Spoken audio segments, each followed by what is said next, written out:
আমার দেশের কিছু পীর আছে, তাদের ভিতরে ভেজাল আছে না নাই? তারা বলে নামাজ তো আমরা পড়ি না, আমরা নামাজ আবার কায়েম করি। আমরা কি করি? এই জাতীয় পীর যারা, তাদের শতকরা ৯৮টা ও জানেই না কায়েম কারে কয়। আমি প্র্যাকটিক্যাল দেখছি, ২-৪টারে ধরছি যে বলেন তো দেখি কায়েম এটা কি শব্দ? আরবি, উর্দু, ফার্সি, হিন্দি, বাংলা, ইংরেজি কি বলেন? কইতে পারে না কি শব্দ? ভালো করে খেয়াল করবেন।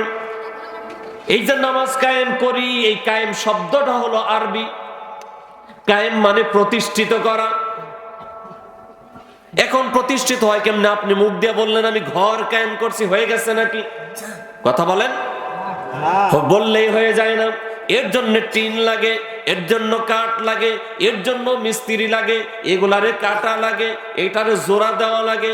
দিনের পর দিন অক্লান্ত পরিশ্রম করার পরে একটা ঘর নির্মাণ হয়ে যায়।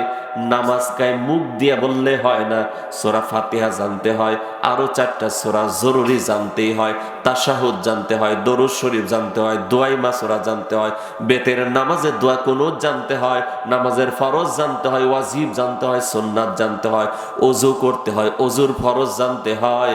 এরপরে মসজিদে গিয়া নামাজের জামাতের সাথে শামিল হইলে এইটারে কয় নামাজ কায়েম। আর বেটা ভণ্ড প্রতারক জালিয়াত ঈমান ধ্বংসকারী বলে যে আমরা নামাজ কায়েম করি। কেমনে কায়েম করি? কয় সবক পড়ি। কি করি? এই যে অনেকের মুখ কালা হয়ে গেছে যে হুজুর কি শুরু করছে, তাই না? খুব কষ্ট লাগতেছে না? ওই যে চাচা জান বলছিলেন আপনাদের সাবেক ইমাম, আমার অত্যন্ত শ্রদ্ধাভাজন মুরব্বী, আল্লাহ রাসূল সাল্লাল্লাহু আলাইহি ওয়াসাল্লাম, তার চাইতে বড় পীর এই আসমানের নিচে জমিনের উপরে আর দ্বিতীয়টা আছে? এই কথা বলে না কেন? আছে বাবা, আছে, আছে।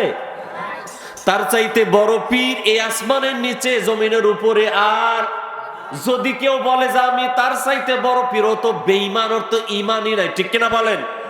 এবার বলেন তো দেখি, আল্লাহ রসুল সবক পয়রা নামাজ পড়ছেন না ওযু কইরা মসজিদে গিয়া জামাতের সাথে নামাজ পড়ছেন?